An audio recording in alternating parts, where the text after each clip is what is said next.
Umagang kay ganda mga kasuki. Uli tayong gagawa ng munting video para magpurga tayo ng kalabaw. Para kahit papaano makatulong tayo sa mga kasuki nating maghahayupan at magsasaka. Kahit makapagbigay tayo ng kaunting ideya para sa pagpupurga ng ating kalabaw. Ito, tinali ko ito magdamag dito para hindi siya makapanginain, para walang laman ang kanyang sikmura, para pagpurga natin ano agad ng mga bulate ang ating pupurga. Ito, bumili tayo ng kwan,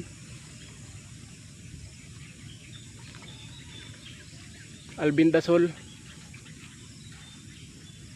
balbasin, tsaka itong syringe na gagamitin natin. Ang gagawin natin mga kasuki albendazole 30 ml. Ang kalabaw natin ano lang, 2 taon lang. Kaya ang 30 ml pagtatatluhin lang natin. Katatlong parte lang ang ating ipapainom sa ating alagang kalabaw. Ayan, kasi namamayat siya, medyo payat kasi siya. Kaya magpupurga na tayo.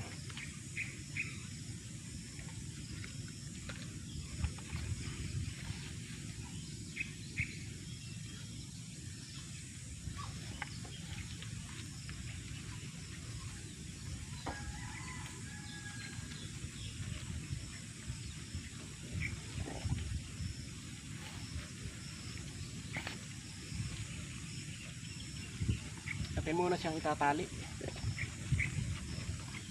Tatali siya ng maiksi para medyo hindi siya ganong makagalaw.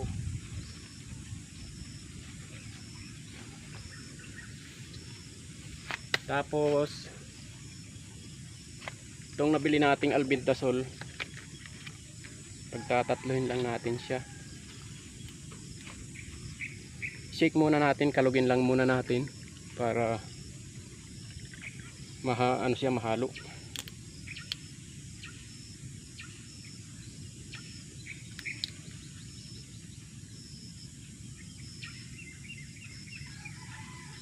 Tapos ito,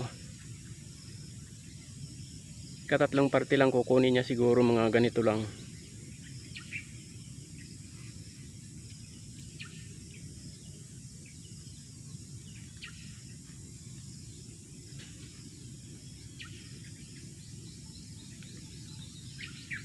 Mali pala, mali.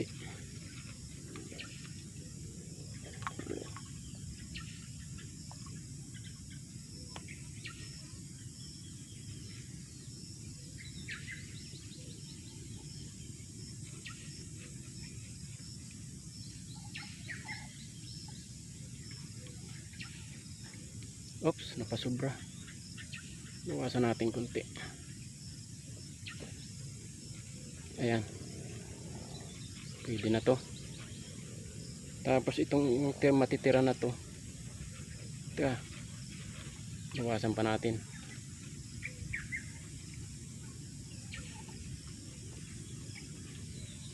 Tapos itong matitira na ito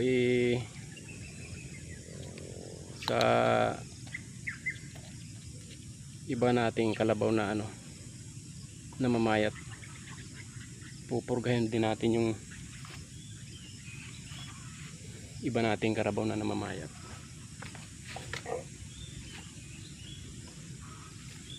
Gagawin nyo lang ito, i-syringe nyo lang, tapos papasirit nyo lang sa lalamunan.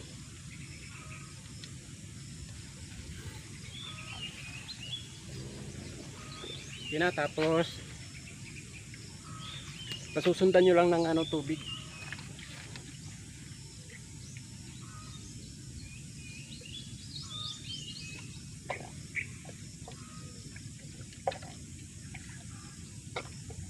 Tayo-tayo lang, konti-konti lang.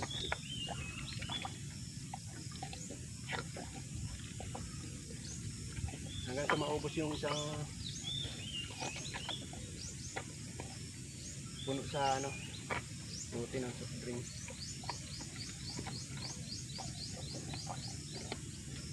Ay! Ayan na. Nalabit ang ilong niya. Mga kasuki. Okay, kakabit na lang natin mamaya. Malagay, nakainom na siya. Okay na, okay na.